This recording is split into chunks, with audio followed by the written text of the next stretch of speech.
Unified pension scheme में मिलेगा कर्मचारियों को ओल्ड पेंशन स्कीम का लाभ, लेकिन करना होगा ये काम।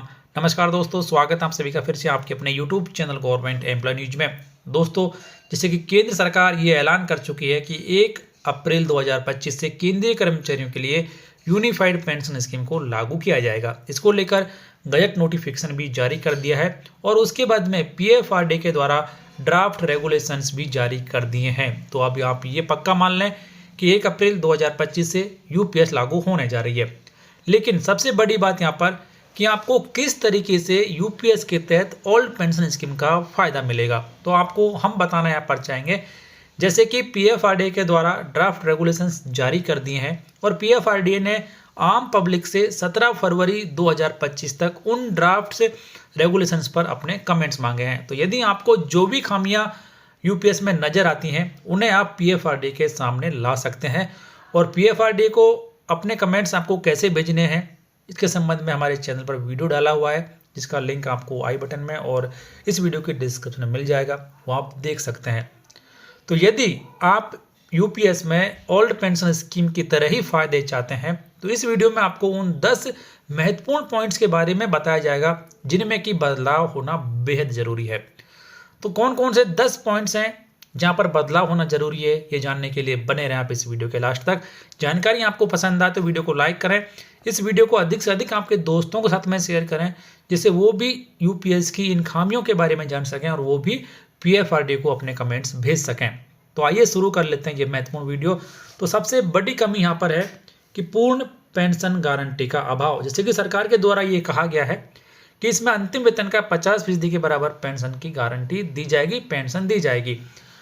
लेकिन ओल्ड पेंशन स्कीम स्वचालित DA संशोधन और वेतन आयोगों के कार्यान्वयन के साथ पेंशन के रूप में अंतिम मूल वेतन का 50% गारंटी देता है, जबकि यूपीएस केवल तभी 50% पेंशन प्रदान करता है जब सेवा में कम से कम 25 वर्ष कर्मचारी हो, कर्मचारी या नियोक्ता से कोई मासिक योगदान छूटा न हो, व्यक्तिगत पेंशन कॉर्पस बेंचमार्क कॉर्पस जो कि बाजार में उतार चढ़ाव के अधीन है उसको पूरा करता है या उससे अधिक है, अन्यथा पेंशन आनुपातिक रूप से कम हो जाएगी।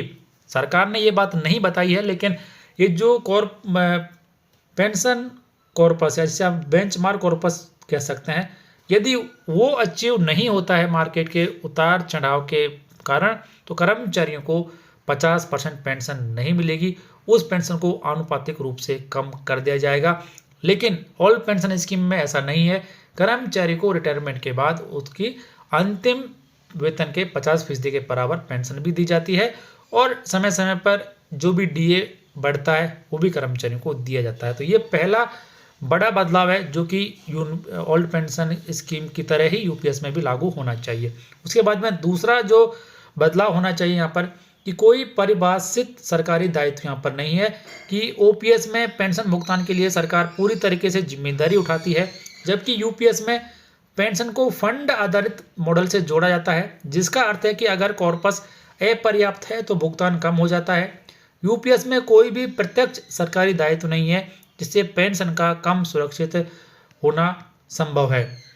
तो यहाँ पर सरकार ने पूरी तरीके से अपने ऊपर जिम्मेदारी नहीं ली है कि कर्मचारियों को CCS 1972 रूल के अनुसार के बराबर पेंशन दी जाएगी। तो ये यहाँ पर एक कमी है। उसके बाद में तीसरा पॉइंट यहाँ पर आता है कि बाजार से जुड़ा जोखिम। ओपीएस में पेंशन पूरी तरीके से सरकार द्वारा समर्थित और मुद्रास्फीति समायोजित होती है, जबकि यूपीएस में निवेश बाजार के प्रदर्शन पर निर्भर करता है।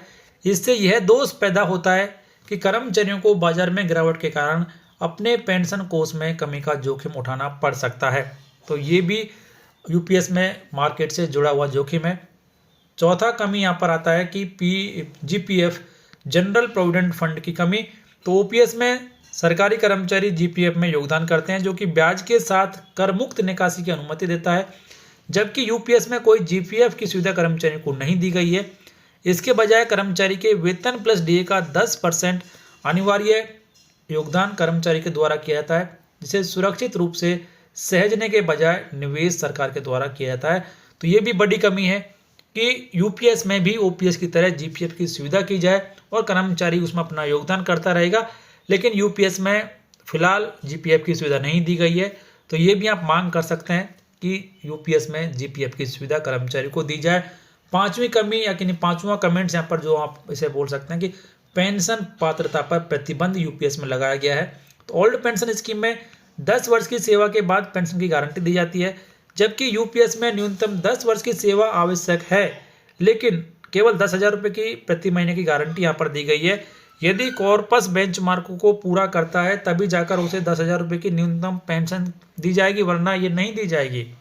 इसके अलावा पूर्ण 50% पेंशन के लिए 25 वर्ष की सेवा आवश्यक कर दी गई है, लेकिन स्वैच्छिक सेवानिवृत्ति लोगों को केवल सेवानिवृत्ति की आयु पर ही पेंशन दी जाएगी। यानी कि यदि कोई वीआरएस ले लेता है तो उसे पेंशन जब भी शुरू की जाएगी, जब तक कि उसकी उम्र 60 वर्ष नहीं हो जाती, तो उसके बाद में ही पेंशन शुरू की जाएगी। तब तक कर्मचारी को 50% पेंशन नहीं दी जाएगी। उसके बाद में छठा कमी यहाँ पर कि ओपीएस की तरह कोई स्वचालित डीए समायोजन यूपीएस में नहीं है। तो ओपीएस में प्रत्येक डीए वृद्धि के साथ और 10 वर्षों की अवधि में वेतन आयोग लागू होने के साथ पेंशन स्वचालित रूप से बढ़ जाती है, जबकि यूपीएस में डीए केवल सुनिश्चित भुगतान में जोड़ा जाता है। जब कॉर्पस कम होता है तो पेंशन कम हो जाएगी, जो डीए संशोधन के उद्देश्य को विफल कर देती है।